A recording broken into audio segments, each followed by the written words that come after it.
All right, time to take some photos and videos. There is a camera app on the tablet. If this is something you foresee your students using frequently, I would pin it to the shelf. So you can see that I have both the app and I have it pinned to my shelf. So let's tap into the camera. Right now I am in selfie mode. I can change that by clicking the little reverse icon in the bottom left corner. Let's go over a couple of the other features. Right here at the top we have the reverse. This is actually more helpful in selfie mode because it's not confusing after students take the picture about which side is which. You've got, I'm going to switch that back. You've got grid mode, which kind of helps students focus and take really nice centered photos. You've got a timer, and then again, the reverse from selfie to outward facing camera. So those are your photos. You're going to notice that when you take a photo, students need to hold the device a little bit longer than on the iPad. So I'll show that now. I'm going to press the photo button. There's a teeny bit of a delay, and then the photo shows up in that bottom right corner.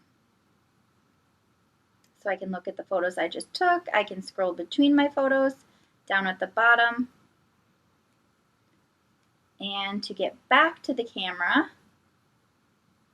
I can swipe up from the bottom and hit the camera. My other options on this right side are to take a square photo. So it automatically cuts some of that space up on the top and bottom to give me a square photo. And then of course the video. So I'll model taking a video. And similar to the iPad, students can kind of hold and move the camera as needed. And once again, there's a teeny bit of a delay right after they press record and right at the end when they stop the video. To get to their videos, again, they can click the bottom right corner to see the video they just recorded. And similar to the iPad, students can in this top right corner, as they're looking at their photos and videos, they can click to delete. They can look at all of their photos at once. When I click back, it shows me just one image at a time. And they can click the play button, which will stream through all of the photos and videos they've taken on their camera. Also, when they're on an image or a picture, they have the option to edit that image. So if they click the little pencil, lets them know that any of their edits done are saved automatically. And it also notifies them that in order to keep a copy of the original photo, they have to uncheck this box in the bottom left corner. So let's see, we've got an autofix. We've got a cropping tool. Students can even select the size they want it cropped to.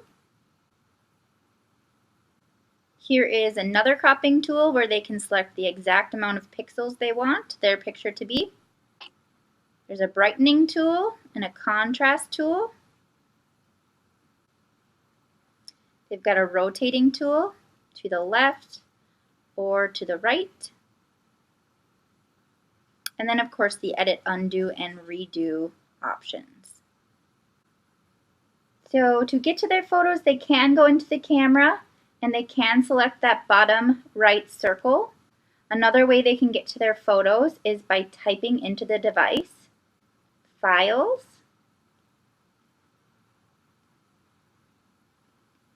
and Files will take them to their most recent pictures.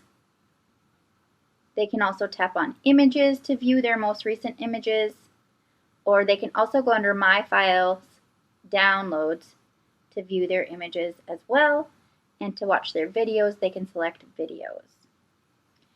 Just something to think about, storage-wise, the images and videos do take up space, so if storage starts to become an issue, it's nice to go ahead and upload these pictures and videos into something like Seesaw, and then they are saved and captured there, and they can be deleted off the actual tablet to save some more space. One last thing to think about in terms of saving space, every single tablet has the ability to save things in Google Drive. If you are using the general login for your class, so for example, HC login 1, you would not want students to save in Drive because it's saving to a generic account versus their own account. But if you're in a one-to-one classroom where you get to the point where you are comfortable with students logging into the tablets with their own personal username and password, a great way to save space is for them to save their images and videos in Google Drive. So just know that that's another option besides saving directly to the device.